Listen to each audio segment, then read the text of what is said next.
Hola, ¿qué tal? ¿Cómo están? Buenas tardes. Soy Alfredo Martínez de Aguilar en un programa más Detrás de la Noticia a través de Regeneración Pluralidad, Regeneración Televisión. Agradecemos cumplidamente el apoyo de nuestro director general, el licenciado Raúl Castellanos Hernández, para hacer posible este programa. Como siempre, me acompaña Alexandra Martínez de Aguilar en este programa, en el que tendremos oportunidad de platicar amplia y detalladamente sobre los éxitos logrados hasta ahora por el COBAO. Platicaremos con su director general, el licenciado Rodrigo González Illescas. Bienvenido, licenciado, buenas tardes. Don Alfredo, primero que nada saludarlo con mucho gusto, con el cariño de siempre, con mucho respeto, también a ti, Alexandra, y por supuesto a Detrás de la Noticia y al director general de Regeneración, don Raúl Castellanos, a quien le tengo un gran cariño, y por supuesto a Raúl Castellanos Baltazar, un gran amigo de hace muchos años. Qué gusto estar aquí en su casa y muchas gracias por la invitación de estar aquí con ustedes. Buenas tardes, muchísimas gracias por acompañarnos. En esta ocasión, como ya lo mencionó Alfredo, vamos a platicar con el licenciado Rodrigo sobre un tema muy importante que a todos nos concierne, la educación y cómo es que ha cambiado en esta pandemia. Licenciado, bienvenido. Muchas gracias, Alexandra. Y como lo acabo de comentar, platíquenos cuáles son los retos que enfrenta la educación ahora en esta pandemia en la que, pues bueno, las circunstancias han cambiado y ya no se puede asistir a las aulas. Fíjate, Alexandra, que es una gran pregunta y la verdad es que es una pregunta muy compleja. Te voy a decir mi opinión. Realmente creo que para nadie es una sorpresa que el mundo cambió.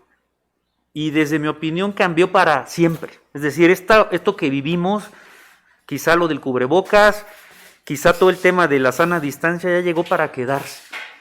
Por supuesto que los deseos de que en una hipotética y futura vacuna resuelvan en gran medida los problemas de carácter sanitario, pero también es cierto que, como siempre ha pasado en la historia de la humanidad, cuando revisamos la historia, en muchos sentidos, si revisamos la Primera Guerra Mundial, la Segunda Guerra Mundial, la fiebre bubónica o la gripe española famosa, que fue la primera gran pandemia del siglo pasado, nos podemos dar cuenta que gran parte del desarrollo infraestructural, ideológico, ecológico, científico que ha vivido la humanidad es gracias a estos tipos de procesos. Y creo que en el caso del COVID-19, de la pandemia que nos ha tocado a nosotros vivir, pues es muy claro que esta experiencia que hemos tenido también nos ha hecho evolucionar científicamente, ideológicamente, dado que ahora somos más conscientes de los cuidados ecológicos, de los cuidados también personales de salud, pero también todo lo que tiene que ver con prácticamente la convivencia de la familia. Eso es bien importante, que nos ha venido a cambiar la vida.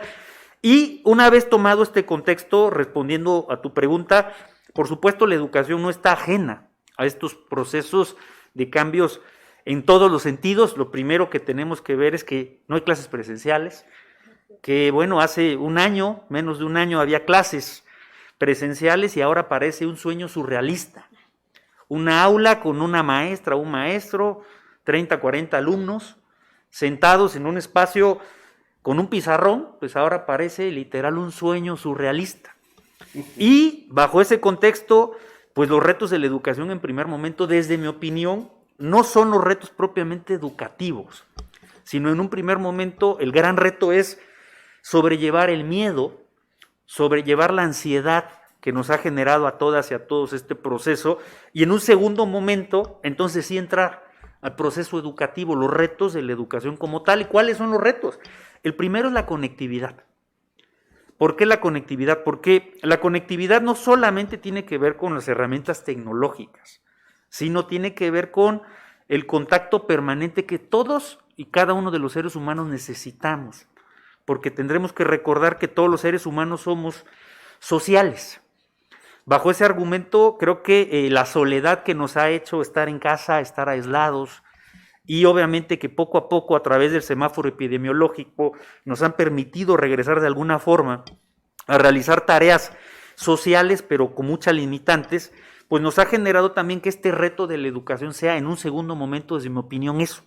Todo lo que tiene que ver con la sociabilidad de las alumnas, los alumnos, los y las maestras, y si tú concatenas esto con la conectividad, pues nos da, desde mi opinión, el gran reto, que es cómo generas que socialmente los alumnos y toda la comunidad escolar, a través de la conectividad, logren procesos de enseñanza-aprendizaje que nos generen mejores contextos productivos, pero también mejores contextos en los que podamos estar muy claros que el mundo no es lo mismo, pero si nosotros empezamos a generar estructuralmente mejores condiciones, tanto ecológicas como de salud, pero también en los procesos de enseñanza-aprendizaje, estaremos dando un paso al frente para que le vaya bien a Oaxaca y a México. ¿Cuál es la respuesta frente a esta opción de solución que ofrecen ustedes como directivos? Porque lamentablemente todo cambio, licenciado, genera resistencias naturales por mera inercia, ¿no? En algunos casos extremos por soberbia, creyendo que se sabe todo cuando no es así, y bueno, pues ¿por qué voy a cambiar si a mí me funciona el método que realizo? Creo que esta pregunta también es un tanto compleja, desde mi opinión, porque creo que abarca demasiadas áreas. Sí, claro.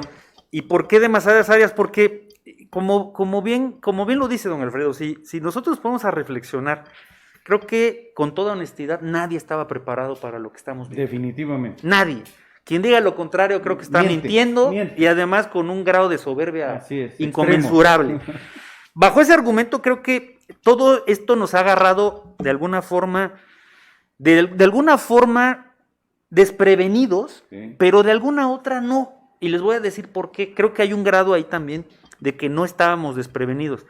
Porque si nosotros revisamos los últimos 5 años, y creo que todos los países, México no es ajeno a, y por supuesto Oaxaca, los procesos digitales, los procesos de digitalización de todo lo que tiene que ver incluso con la búsqueda de información, con las compras en línea, hasta con los procesos de enseñanza-aprendizaje, se ha generado por supuesto una cultura de que obviamente los procesos digitales favorecen también y enriquecen, esa es mi mejor expresión que puedo entender, como una herramienta más de enseñanza-aprendizaje para generar pues mayor diversidad y capacidad y potencia en la educación. Sí.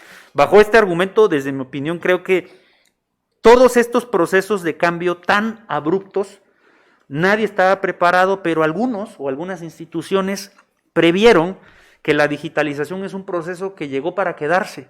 Indispensable, además. Totalmente indispensable, y bajo ese argumento el colegio, a través de la instrucción del maestro Alejandro Murat, el gobernador del estado, es importante decir que el gobernador es una persona que está convencida que la educación transforma, que la educación es un ancla angular del desarrollo de los pueblos. Una palanca de desarrollo. Y de Oaxaca, por supuesto.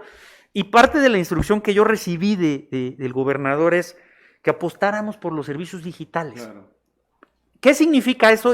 Ahí hay una gran polémica. Porque mucha gente dice, bueno, en Oaxaca no hay internet, en Oaxaca no todos tienen una computadora, no todos tienen un smartphone, no todos tienen una tableta. Efectivamente, eso es cierto. Pero si tú no desarrollas herramientas tecnológicas, también no estás apostando para el futuro. Para el presente y el futuro. Por supuesto. Y bajo este contexto, desde mi opinión, es construir paralelamente las dos herramientas. ¿Para qué? Para que quienes puedan utilizar las herramientas tecnológicas las utilicen. Claro. Y para quienes todavía no puedan utilizarlas, poco a poco vayan siendo parte de este proceso que en algunos años, meses, seguramente en un corto, mediano o largo plazo van a ser parte de este proceso digital.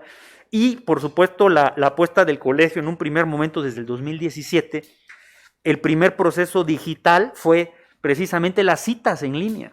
¿A qué se refiere eso? A los 14 planteles de mayor demanda educativa, principalmente en las ciudades más grandes que tenemos en Oaxaca, por ejemplo, Pueblo Nuevo, el plantel de Pueblo Nuevo que está en Oaxaca de Juárez, San Antonio de la Cal, San Bartolo Coyotepec, Guajuapan de León, Tuxtepec. Dentro de algunas otras ciudades más importantes, se apostó porque las citas fueran a través de medios electrónicos. ¿Por qué? Porque si recuerdan hace algunos años, en planteles como Pueblo Nuevo, por poner el ejemplo más grande o paradigmático, más no el único, había papás y mamás que pernoctaban 2 o 3 días para acceder a una ficha. Sí. Lo cual, Haciendo cola. totalmente.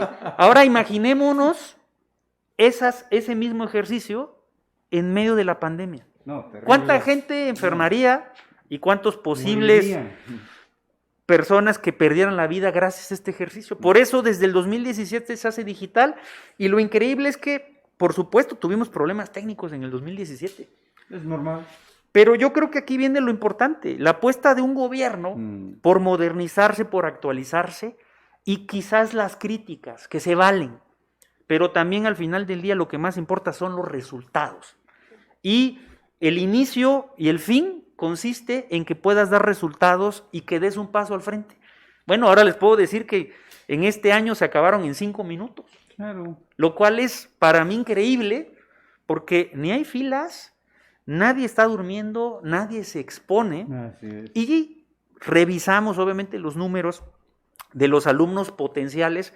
El 76% de ellos tenían teléfono, tablet, computadora, internet, claro.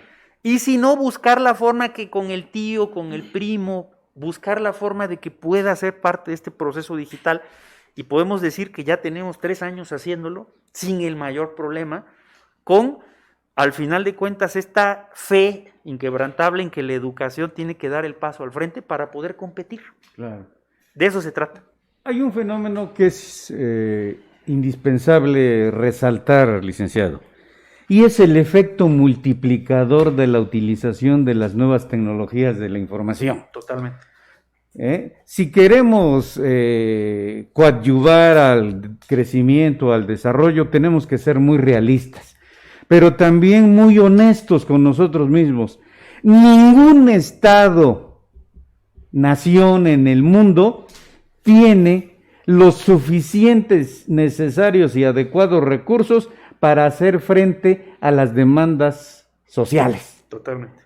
sobre todo a las prioritarias: alimentación, educación, salud, ni las potencias mundiales. Vemos los problemas serios que enfrenta China, que enfrenta Estados Unidos, por citar 2 casos concretos. Entonces, es una solución realista la utilización del mundo digital.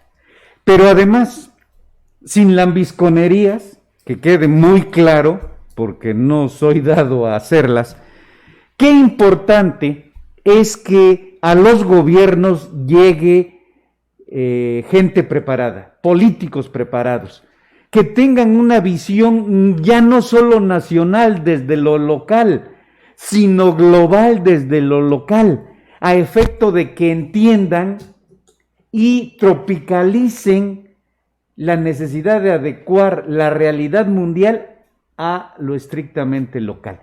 Y esa es la visión global del maestro Alejandro Murat Hinojosa. Fíjese, don Alfredo, que aquí no es una pregunta, pero creo que quiero hacer un comentario. Dijeran los que escriben una nota al pie de página, Sí. que es sumamente importante. Lo que usted dice, muy claro, es demasiado cierto.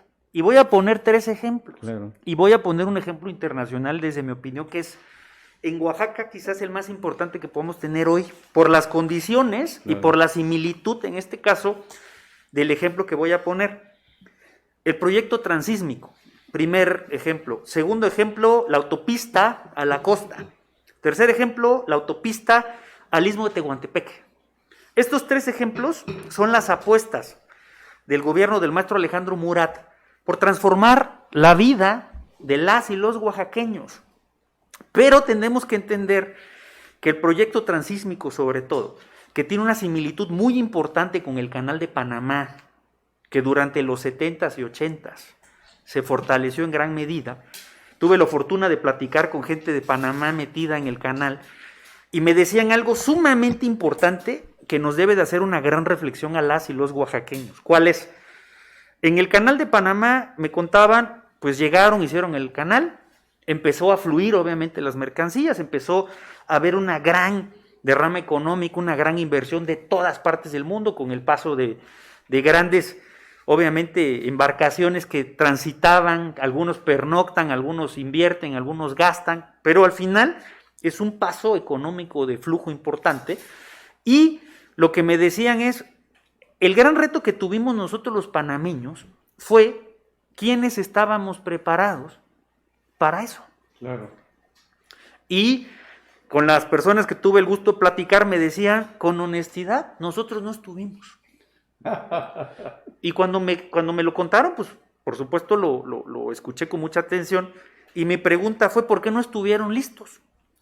Porque ninguno de nosotros ni nuestros gobiernos se preocupó por generar infraestructura educativa, de capacitación, de servicios, y que esto pudiera incluir plataformas que tengan que ver inclusive con algunas actividades que tengan que ver con esa industria. Claro. Que vimos gente que vino de todas partes del mundo a ocupar esos espacios en Panamá. Y Panamá se empezó a convertir en una capital, Panama City, que es la capital de Panamá, es en una de las capitales del mundo, lleno de gente de todas partes del mundo, ocupando esos espacios.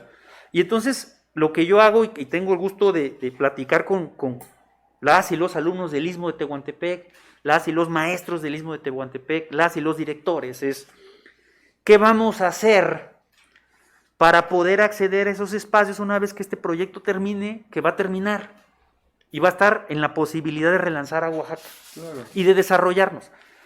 Les hago esta misma reflexión. Entonces, ¿vamos a terminar como la gente de Panamá, que vio que vino mucha gente de todas partes del mundo a utilizar esos espacios directivos, o vamos a estar listas, para poder utilizarlos en función que tengamos la formación y la preparación para poder enfrentar esos retos? Tienes toda la razón del mundo, licenciado, y tu padre y yo somos contemporáneos en cuanto a edad, y nos tocó ya vivir y ser observadores, en mi caso, y el actor protagónico durante el gobierno de Eladio Ramírez López, su compadre, en el sentido de ver cómo los originarios de Santa María Huatulco se quedaron marginados totalmente con el paso del tiempo. Algunos, los menos, se han ido incorporando al desarrollo turístico de bahías de Huatulco. Precisamente por esa falta de visión, por esa falta de audacia incluso, y sobre todo de mano firme, no mano dura en los gobiernos.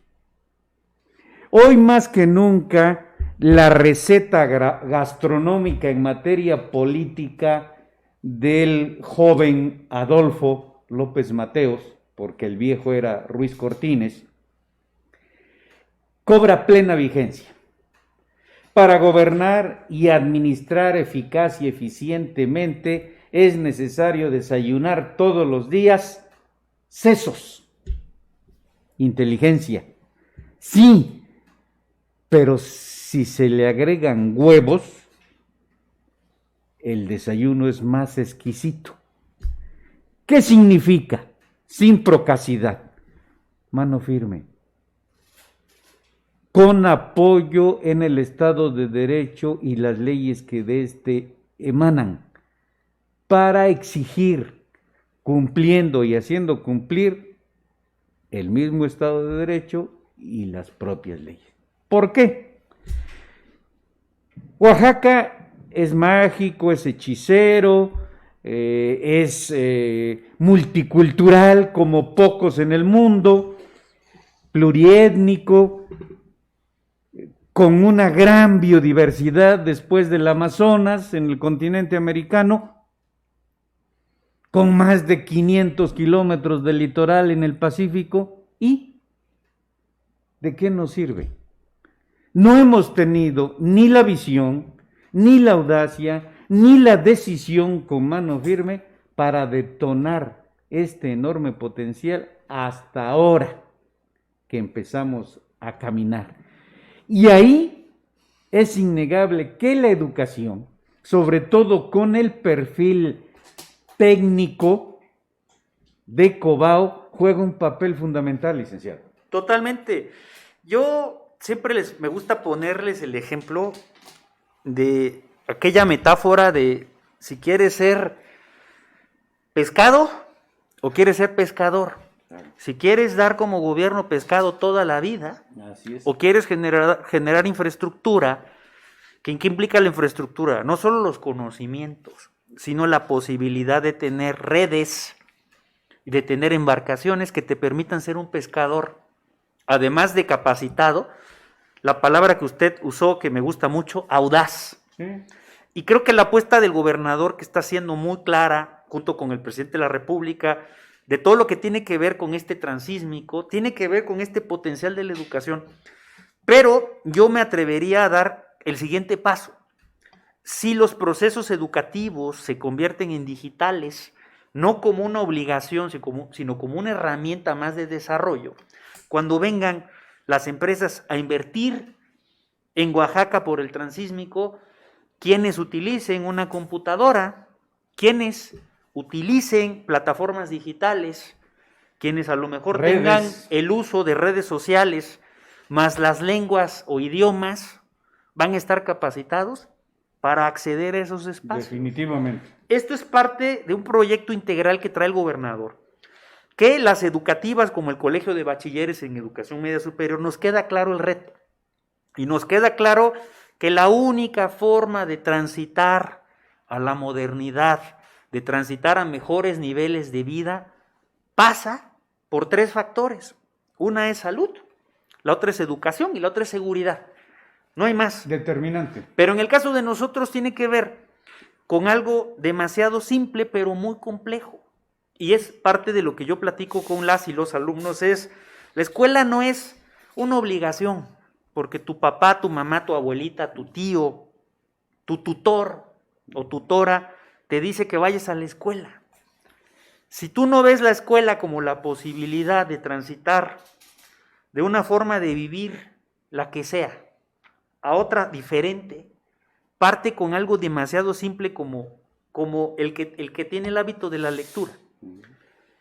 Hay gente que ha tenido la fortuna de conocer el mundo físicamente, ha viajado por todo el mundo. Sí. Y existen otro tipo de personas que por razones económicas, de salud, diversas razones, no han podido hacerlo. Pero conocen el mundo, físicamente, pero conocen el mundo. Mejor que el otro. ¿Y por qué lo conocen? Pues porque han tenido la fortuna de tener un hábito que les ha hecho conocer.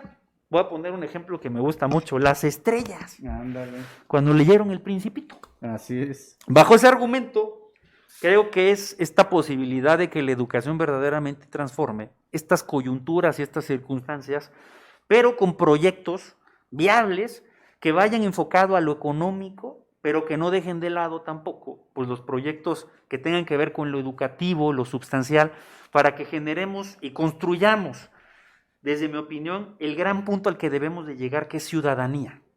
Claro. Todo, Y se construye. y claro, y se construye todos los días. Y todo se resume en eso para mí.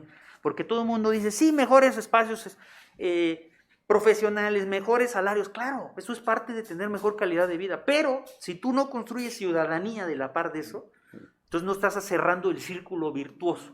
Y solo te estás quedando con una parte que sí es obviamente muy importante y sana, pero también no generas, al final de cuentas, este bienestar que tenga que ver no solo con lo económico, sino con la calidad de vida, y esto es parte demasiado importante, desde mi opinión, para el proyecto de Oaxaca que encabeza el maestro Alejandro Murat, y que la educación es una piedra angular de él. Definitivo.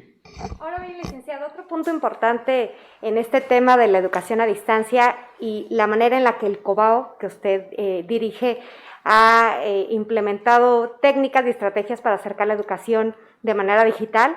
Cuéntenos cómo es que ha afectado o beneficiado la educación a distancia a los docentes y a los estudiantes, y la manera en la que ustedes han apoyado o reforzado esos conocimientos y esa manera de impartir estas clases a distancia. Fíjate que es una gran pregunta la que me hace Ale. Yo abordaría este tema no particularizando quizás, sino hablando de una estrategia. Y creo que la estrategia tiene que ver con un proyecto institucional que me instruyó el maestro Alejandro Murat, que tenga que ver con garantizar la calidad de la educación mediante procesos de modernización y de sistematización de los procesos educativos. Que eso sea una consecuencia a lo digital. Pero si no está claro que es una estrategia de mejora y es una estrategia de acercar estos procesos educativos a todas y a todos, y como una herramienta adicional a las herramientas que ya existen, es decir, los libros de texto, las guías didácticas, la bibliografía, los conocimientos de las y los maestros, sus cursos de capacitación, que cada 6 meses el Cobao tiene una tradición de hace 30 años, donde todos los semestres tienen cursos de capacitación. Actualmente la Universidad Anáhuac de Oaxaca lleva estas capacitaciones desde hace 2 años, con cursos de diversas capacidades, habilidades, perfiles profesionales, pero que tenga que ver con este proceso educativo. Y lo que yo le denomino Cobao Digital es una nueva herramienta que se construyó durante la administración del maestro Alejandro, que tiene que ver con qué temas, citas y fichas en línea, que fue lo que comenté hace un rato. Examen de admisión en línea, que tuvimos 7,000 alumnas y alumnos conectados en estos 14 planteles en las 8 regiones durante 2 horas 15 minutos, donde no tuvimos mayor problema. Obviamente probamos 3 días, fue muy complejo por la presión mediática. Los papás, por ejemplo, había papás que marcaban y decían, es que no actualiza.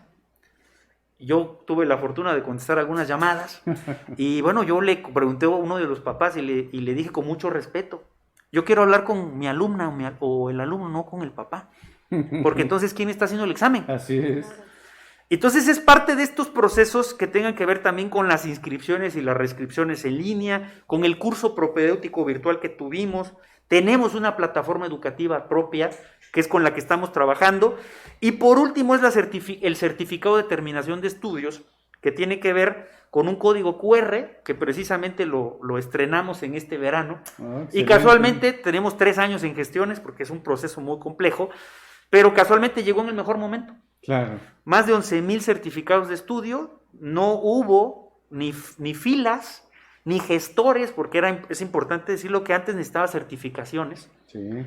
El papeleo, las firmas autógrafas, ahora es un correo electrónico, es un código QR que por sí mismo se certifica y tú puedes imprimir tu certificado pues en el papel que tú quieras o mandar tu correo electrónico a la escuela y asunto resuelto. Entonces, eso es lo que yo le denomino Cobao Digital, que es una gran herramienta tecnológica, que también es importante decirlo, eso no excluye ni el trabajo de los maestros, ni el esquema tradicional de enseñanza-aprendizaje, que la tradición del colegio ha sido muy grande. Solamente estamos dando una herramienta más para poder generar estos procesos. Bueno, ya escuchamos la parte digital, pero veamos el otro aspecto, licenciado. Las instalaciones, ¿no? El Cobao, ¿cómo ha equipado sus instalaciones? ¿Cómo las ha mejorado? ¿Cómo se ha preparado para enfrentar esta pandemia y dotar a sus estudiantes que no tienen esa posibilidad de tener una computadora, una tablet, un smartphone para poder acceder a estas clases? Eso es bien importante también platicarlo y es un ejercicio muy complejo. Porque me han dicho, ¿y por qué no les das tablets a todos? Me encantaría poder hacerlo, de verdad, o sea, tener la capacidad de dar 38,000 tablets, 34,000 tablets, pues creo que nos encantaría hacerlo. ¿Por qué? Porque nos aseguramos de que tengan un elemento. Desafortunadamente es una de las limitantes que se tienen, pero también es importante decirlo que la infraestructura educativa no solo dota de tecnologías de la información, sino también de proyectos que tengan que ver con infraestructura. Y les voy a decir por qué.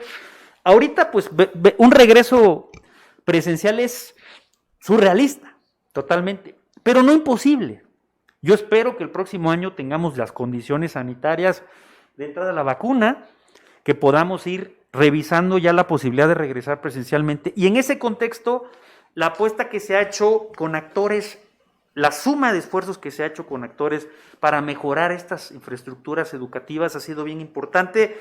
Por supuesto, las instancias normativas y ejecutoras como Yosifet, Indifet, Sinfra, pero también los comités pro mejora, que son los papás organizados, buscando mejoras sustanciales a las escuelas.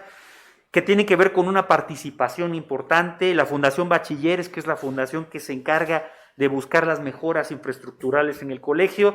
En este año acabamos de estar en Tepozcolula, ahí la Fundación Bachilleres, la autoridad municipal y el Comité Pro Mejora, las mamás y los papás, juntaron recursos, hicieron un techado. Y particularmente este tipo de ejemplos son los que más me agradan y les voy a decir por qué.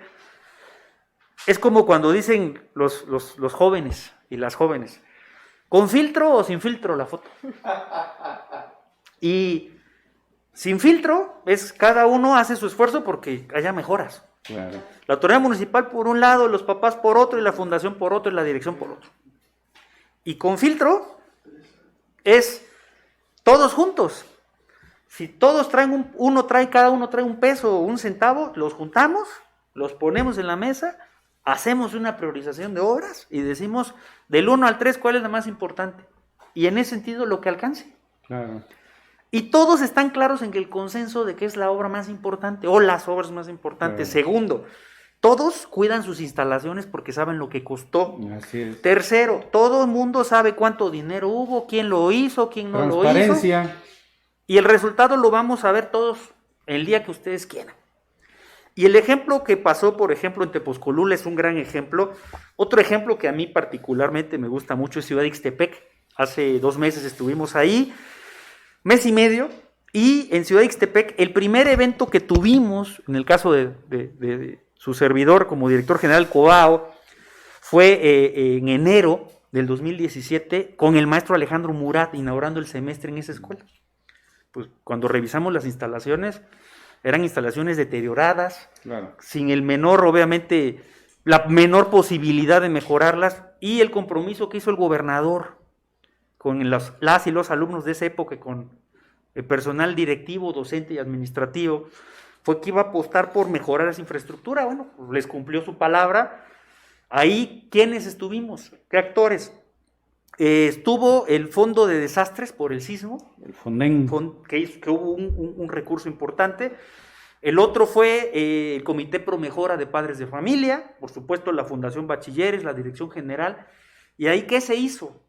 Un techado, 2 aulas, un área administrativa, se impermeabilizó la otra parte que faltaba, se mejoraron módulos sanitarios, y bueno, pues es otra escuela. Y otra vez más el ejemplo de la suma de esfuerzos, de la suma de sinergias que les permiten al final de cuentas que una escuela cambie. Y al cambiar esa escuela, desde mi opinión, no es lo más importante. Lo más importante es el ejemplo. El ejemplo cunde. Si tú les dices a las alumnas y a los alumnos, júntense y hagan un proyecto y Claro. desarróllenlo y el trabajo en equipo les va a dar un resultado, pues si no ven a sus papás, a sus maestras, sus maestros, sus directivos a hacerlo, pues lo pueden hacer, por supuesto que lo pueden hacer, pero no es lo mismo cuando dicen, mira, esa es la fórmula que sí sirve. No hay congruencia. No hay congruencia. Y cuando tú ves eso, bueno, en mi caso, pues me motiva. Claro. Me da la posibilidad de decir, bueno, de entre tanta desesperanza con la que vivimos, sí, porque es real, hay mucha desesperanza. Sí, sí, sí. Solo platicar con cubrebocas, pues es desesperante. Marca, ¿no? Es desesperante. Sí. Pero creo que cuando tú ves estos casos, pues te da la confianza de decir que si es posible, si estamos convencidos, si es posible, si trabajamos en equipo, si es posible, si vamos o apostamos juntos al punto. Licenciado, pongámosle sabor al caldo, ¿no? Con una pregunta con jiribilla, en mi estilo, ¿no? ¿Cuál ha sido la respuesta, insisto, y la preciso de manera específica, de los dirigentes sindicales que muchas veces por intereses económicos, por compromisos políticos, por pereza, por inercia de prácticas viciosas, muchas veces no jalan con la misma intensidad, con la misma fuerza y en el mismo sentido que los directivos o que las autoridades en general. En este caso, ha habido épocas negras en el sindicato del COBAO, Obviamente hay soluciones que usted ha puesto en práctica vía el diálogo, vía la negociación, y por qué no decirlo, es válido hasta la concertación. Yo, primero, estas preguntas con jiribillas, don Alfredo, creo que son bienvenidas. Los procesos democráticos actuales nos implican que haya diálogo abierto y plural y directo. Sí. Y parte de esta tiene que ver con la madurez de la ciudadanía, que es lo que decíamos que es el gran punto que hay que construir. Pregunta concreta, respuesta concreta. Yo la experiencia que tengo en el Cobao es efectivamente hay dos sindicatos, hay un sindicato muy grande y un sindicato pequeño, pero yo lo que les puedo decir es que hay diálogo permanente. Cuando uno le apuesta a la confrontación, lo que vas a tener es más confrontación. Violencia genera violencia. Cuando uno le apuesta al diálogo y cuando uno le apuesta a construir, efectivamente es el camino más difícil, pero desde mi opinión es el camino más certero de poder tener resultados concretos. ¿Por qué lo digo? Porque con las dos dirigencias sindicales en un primer momento, desde que tuve la fortuna de ser nombrado por el gobernador, hay primero respeto recíproco. Eso es importante. Sumamente importante. Después hay un diálogo permanente. Mejor.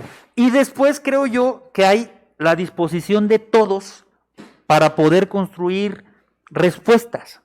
Porque problemas los vemos todo el tiempo. Y siempre los habrá. Y siempre los habrá. Y es parte de tener las responsabilidades que tenemos. Claro. Ellos, por supuesto, en su calidad de dirigentes sindicales, y en mi caso de ser el director general. Okay. Pero una vez que estamos claros que cuando nos sentamos en la mesa, yo tengo una regla máxima de negociación y creo que es una regla de vida. Dicen que el que se siente en una mesa tiene que tener dos certezas. Lo demás no hay certeza. Así es. Pero esas sí son las dos certezas. Si no nos sentamos en la mesa. Es perder el tiempo. Ni ganas todo, ni pierdes todo. Así es. Si partimos de que no vas a perder todo, pero que tampoco vas a ganar todo, entonces tenemos un diálogo republicano, democrático, representativo y hasta popular. Respetuoso sobre todo. Porque entonces vamos a buscar las coincidencias, no las diferencias. Así es. Es que tienes un fulanito. No. ¿Por qué no mejor ponemos el problema y no lo personalizamos? Así es. Y entonces vamos a encontrar el punto en el que nos vamos a encontrar, porque yo estoy convencido que los dos sindicatos quieren mejores condiciones para sus compañeros y afiliados, que y para ellos mismos. Claro, y es razonable, y es natural, y es sano.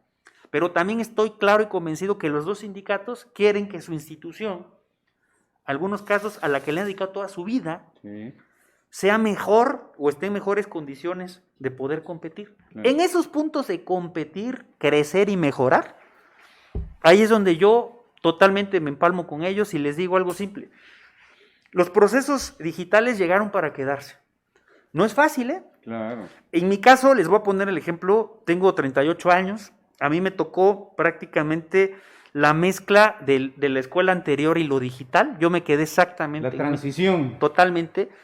Me acuerdo que yo tengo dos profesiones y tengo una maestría y tengo una carrera técnica. Cuando estudié la carrera técnica tenía 15 años, 16 años, si mal no recuerdo. Recuerdo mucho que cuando terminé después de 1 año y medio, yo era capturista de datos. Llegó mi maestro y nos dijo, pues mire, tengo una buena y una mala, ¿cuál quieren escuchar, no? Y a mí me encanta siempre empezar por lo malo, porque dicen que si te preparas para lo peor, estás listo para lo mejor. Claro. Y yo le dije, pues la mala. Y me dice, mejor empezamos por la buena, ya acabaste, me dice. Y me le quedo, no, pues sí, ya acabé, ya lo sabía. Y la mala es que ya llegó el internet, me dice. Y todo lo que tú sabes ahora, pues ya no te va a servir porque el internet va a cambiar el mundo, me dice. Aparentemente. Cuando me dijo eso, la verdad es que me dio mucha desilusión. Sí, claro.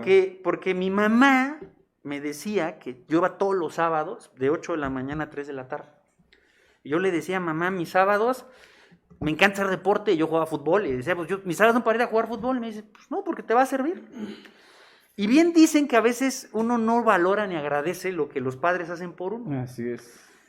Te enseñan, de entrada es la disciplina, para poder hacer lo que necesitas hacer. Y regresando al punto que yo quería comentar es, efectivamente, en ese punto de transición, de que pues me tocaron las dos cosas, pero también es muy importante estar claro que lo que viene llegó para quedarse. Es definitivo. Y el que no se acople a las nuevas necesidades Se va a quedar fuera. se va a del quedar mercado fuera. laboral. Totalmente. Y la verdad es que es un proceso que no es fácil. Así es. Y lo voy a tener que decir como se tienen que decir las cosas, de frente y viéndonos a los ojos. Alguien que está acostumbrado a trabajar de una forma, que de repente le digas, ¿qué crees? Que lo que tú sabes ya no es así, Así es. pero que hay que acoplarse, pues no es un proceso fácil. Yo lo he vivido y creo que todos de alguna forma. Por ejemplo, usar cubrebocas. Bueno, es muy complejo para la gente que tiene rinitis alérgica como yo, que no puede respirar normalmente, con cubrebocas menos, pero pues se tiene uno que adaptar. Es molesto, incómodo. Pero es parte de lo que estamos haciendo. Desde mi opinión, obviamente hay una visión de quererse sumar, pero también hay forzosamente buscar la forma de hacerlo de la mejor forma. Por eso se han buscado capacitaciones docentes de que todo lo digital, hubo un diplomado de Microsoft Teams de parte de la Secretaría de Educación Pública, y todo este contexto tiene que ver con también la formación que tuvieron los maestros y las maestras de la plataforma propia, y en los siguientes intersemestrales habrá más capacitación que tenga que ver con lo digital, pero lo importante es que hay la voluntad, hay la convicción, y lo más importante es que estamos construyendo una herramienta para hacer el Cobao la mejor institución, no nada más en el esquema tradicional, también ahora en la visión digital. Excelente, felicidades. Y ahora con los padres de familia, ese tema muy pocas veces se toca. Como bien lo dijo, a usted le tocó una época en la que pudo conocer el antes y el después del Internet, de la llegada del Internet. Pero ahora con los padres de familia que difícilmente pueden comprender a plenitud cómo funcionan las nuevas tecnologías, ¿cómo apoya el Cobao los padres de familia? Fíjate que eso es un gran reto. Sí, no, claro, y lo tenemos que decir así. Parte de esta capacitación que pretendemos es buscar también auxiliar a los papás, que es un gran reto, es una meta muy compleja, porque tenemos aproximadamente de 32,000 a 38,000 alumnos todo el tiempo. Un universo. Multiplíquenlo por 2. Así es. Y capacita por lo menos a uno. No. Entonces, la capacitación tiene que ver con maestras, maestros directivos, alumnas, alumnos, y si es demasiado ambiciosa, pues algún papá o papás. Entonces, estás hablando de un mundo que debe de fluctuar los 80,000 personas. O más. Entonces, si tú me dices, oye, ¿qué quieres hacer? Capacitar. La mejor herramienta para transformar es la educación, y la educación parte por la capacitación. Así es. Pero no necesariamente está en nuestras manos poderlo hacer. Hay resistencia natural, creo yo, de algunos papás, mamás. Hemos tenido llamadas, correos, en redes sociales. ¿Por qué usas algunas veces 2 plataformas? ¿Por qué los correos electrónicos no llegan? Al final es un mundo tan diferente que nos cambió del 13 de marzo para acá. Cuando nos dijeron ya no salgan, y que creen ya no, lo que vivían, pues ya no lo viven. Entonces del 13 de marzo, pues prácticamente a la segunda quincena de octubre, pues nos cambió la vida y nos ha ido cambiando. Y es normal. O sea, de entrada, y voy a poner un ejemplo, soy un fan de leer, y a mí me tocó leer en papel, impresos. y sigo siendo fan de los libros impresos, pero ahora por la tecnología, pues uno lee en los teléfonos. Y si tú me dices, oye, ¿qué te gusta más? Siempre voy a preferir el libro, porque yo soy de esa escuela. Pero por la necesidad, uno termina a veces leyendo más en los teléfonos. ¿Cuál es el asunto o a qué me refiero? A que al final estos cambios se están dando demasiado rápido y las adaptaciones no necesariamente son igual de rápidas. Creo que es parte de este reto que todo el tiempo nos vamos a ir concientizando más de que el nivel que necesitamos para poder competir en espacios laborales, en la educación, incluso hasta comunicándonos con nuestras familias, parte exclusivamente de que veamos esto no como un reto, sino como una extensión de uno de nuestros brazos, de una de nuestras piernas, que nos van a implicar estar acordes con la nueva realidad, pero también ajustarnos a los nuevos retos. Yo soy muy optimista, soy un hombre de fe, la fe me ha salvado la vida a lo largo de muchas locuras que he hecho, ¿no? A nivel nacional, a nivel internacional, con abusos, con excesos que son conocidos y que no me generan ningún complejo de culpa comentarlos. Pero el ser vago profesional, responsable, te da una oportunidad de crecer con la sabiduría de la calle, que es mucho más importante que la mayor y mejor universidad formal, escolarizada. ¿Por qué? Porque parte de la condición humana semejante en todos los seres humanos, sujetos a pasiones. No hay quien no ame o no se deje amar, convencional o heterodoxamente, a ambiciones por el poder, por el dinero, hoy en día a adicciones, en el menos peor de los casos al alcohol y en el peor a las drogas, e incluso una fase muy preocupante que no es atendida desde el punto de vista de salud pública, las perversiones, por la falta de contrapesos morales, religiosos, por la incongruencia de los responsables de estas áreas. También es necesario criticar a los ministros de las iglesias y de los cultos. Y no teniendo límite la inteligencia, licenciado, la propia educación, la propia cultura general nos da las opciones de solución. A ver, si el ejemplo concreto que ponía de la lectura, jamás, soy un convencido de ello, dejarán de existir libros impresos. Claro. Ahí está el prototipo de la Biblia, ¿no? Más de 500 años y se sigue vendiendo como pan caliente. Bueno, pero también los ebooks son indispensables hoy en día. ¿Dónde está una opción de solución realista? En la enseñanza de los clásicos grecorromanos. El justo medio. Cuando hay oportunidad de disfrutar de la textura, del aroma exquisito, de la tinta de un libro recién impreso, pues hagámoslo. Cuando por la cortedad del tiempo no podamos tener acceso al libro impreso, pues apoyémonos en lo digital, por un lado. Por otro lado, no perdamos de vista las enseñanzas de la cultura universal. ¿Por qué los orientales comen con los dedos sin artefactos? Porque cuantos más sentidos entren en juego, se disfrutan más los placeres. Y comer es un placer. Totalmente. Entra en juego el tacto de entrada. El olfato. El olfato, el gusto. Bueno, la vista. De la vista nace el amor, para bien o para mal. Entonces, hay opciones de solución que requieren humildad para, en una retrospectiva, echar mano de esas experiencias exitosas del pasado. Muchas veces nos llama la atención el modelo de educación japonés, oriental en general, pero de manera particular. ¿Por qué los niños son disciplinados, ordenados? ¿Por qué no entran atropelladamente a los salones? ¿Por qué si hay un sismo inmediatamente se tiran al suelo y se protegen la cabeza y se enconchan, ¿no? Y no salen en estampida. ¿Por qué el modelo educativo de Finlandia, de Suecia, de Dinamarca, de los Países Bajos es tan extraordinario?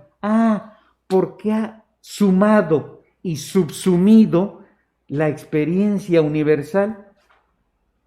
Nos guste o no nos guste, ¿no?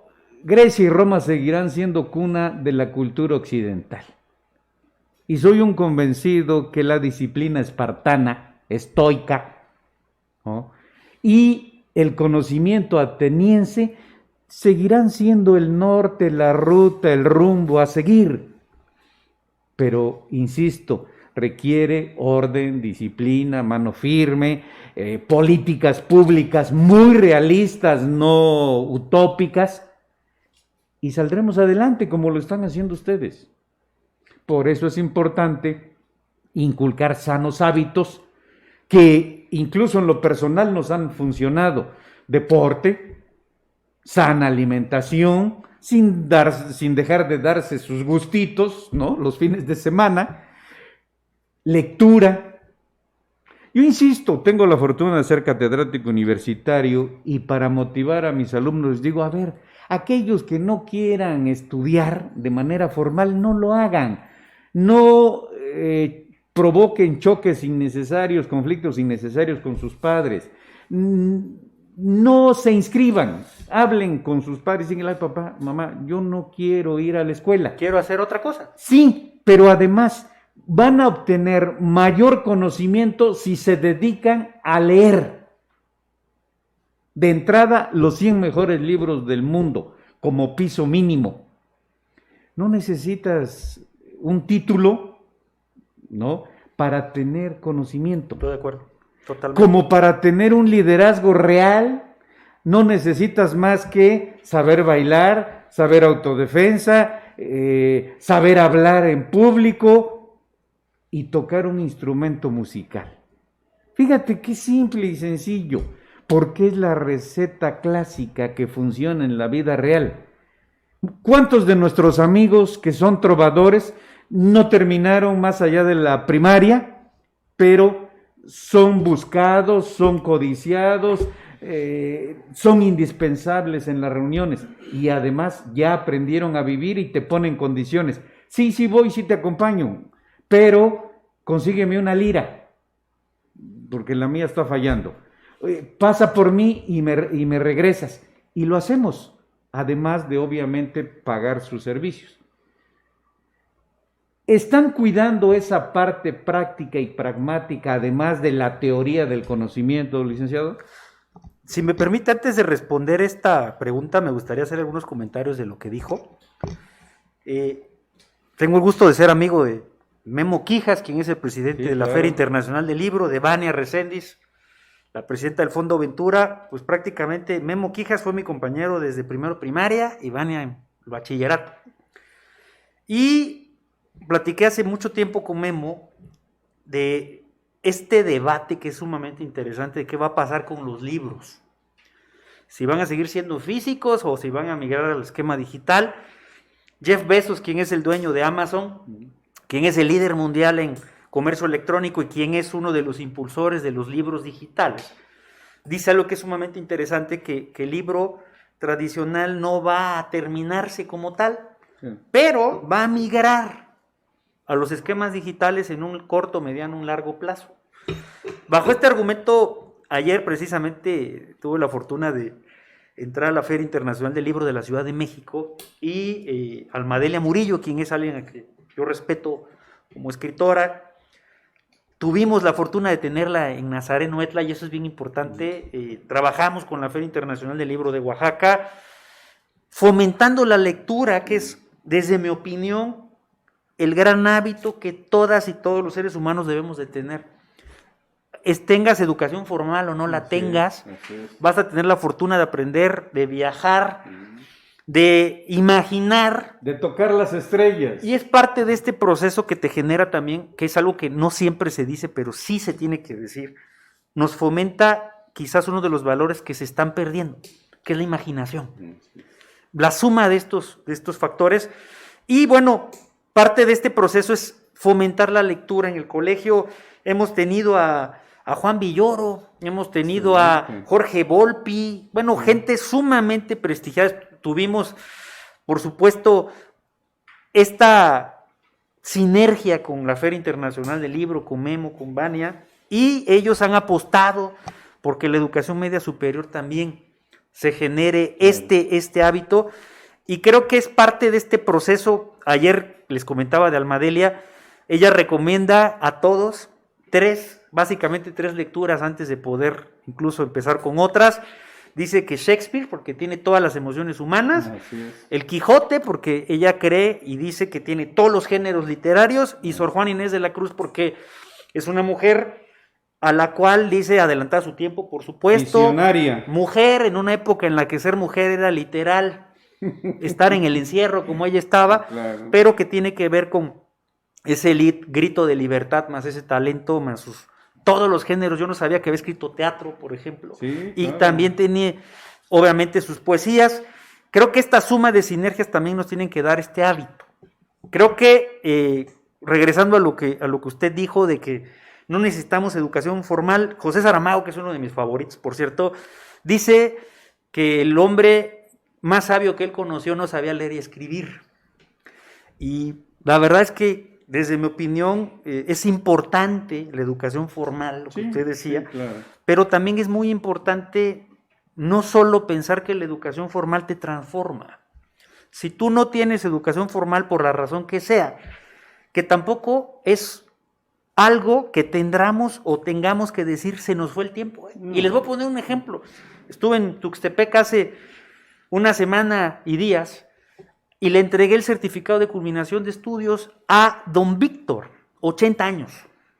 Una maravilla. De 80 ejemplo. años. Y cuando yo platico con él y le dije, primero, pues lo felicito. Claro. ¿Qué lo motiva a hacer esto? Siempre quise estudiarme y no pude, pero ahora que puedo lo hago.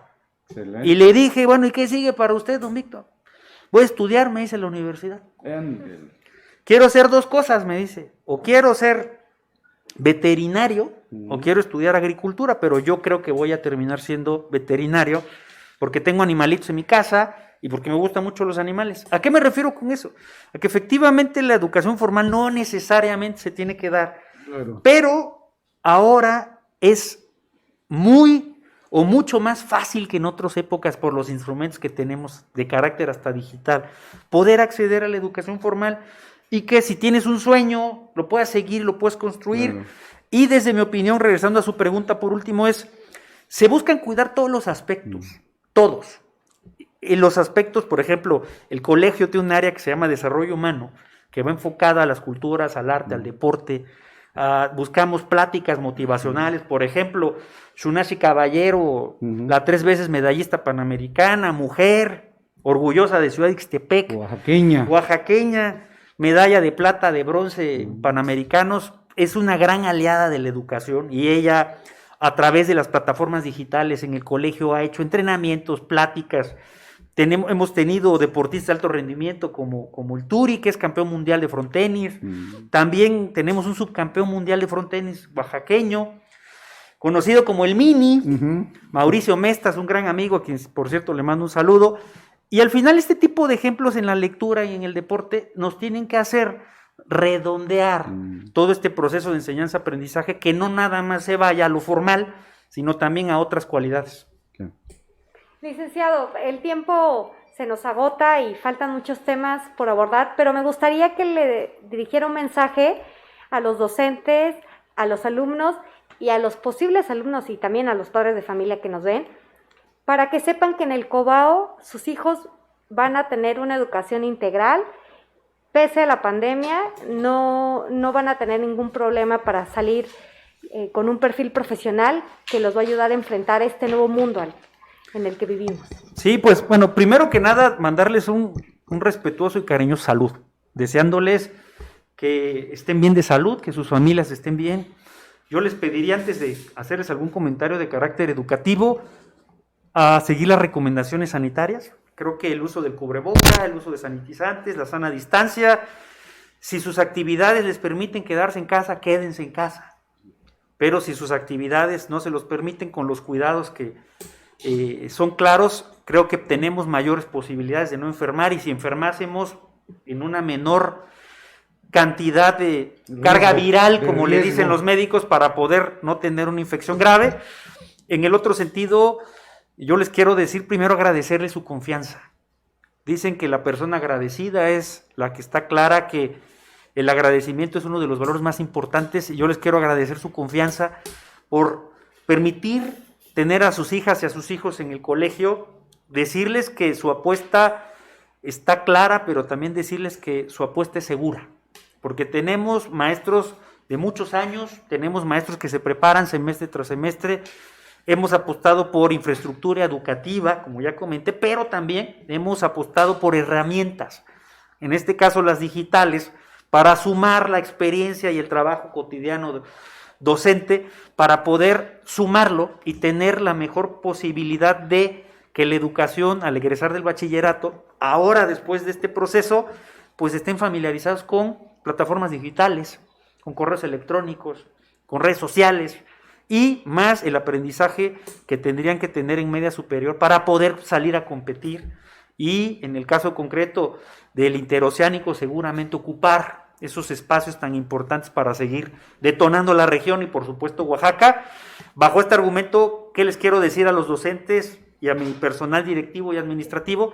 Agradecerles su esfuerzo, su dedicación, sobre todo porque pues prácticamente nosotros hemos seguido trabajando todos los días. ¿Por qué? Porque tenemos un gran compromiso, pero también porque sabemos que podemos salir adelante juntos y porque estamos claros que la educación transforma y decirles y agradecerles y reconocerles y también pedirles que sé que todos tenemos miedo, que tenemos ansiedad. Es normal. Pero que sé que la luz al final del túnel está cerca, seguramente el próximo año regresaremos, si no a lo que conocimos, sí lo más cercano, y que no podemos bajar la guardia en ningún sentido, ni en nuestra labor educativa, pero tampoco en la labor de los cuidados de la salud. Así que les mando un abrazo con mucho cariño y respeto y les deseo que este semestre esté lleno de éxitos y sobre todo de circunstancias adversas superadas. Licenciado Rodrigo González Illescas, compartimos su convicción que juntos somos más que dos, como lo dice en uno de sus extraordinarios poemas Mario Benedetti. Alexandra y Alfredo Martínez de Aguilar agradecen cumplidamente su atención, el hecho que haya aceptado la invitación para poder platicar con nuestros televidentes y reiterar nuestro agradecimiento al director general de Regeneración Pluralidad, Regeneración Televisión, el licenciado Raúl Castellanos Hernández, y a nuestro equipo técnico detrás de cámaras, a Memo, a Germán y a su staff, con Liz y con Jessica, licenciado. Hasta la próxima.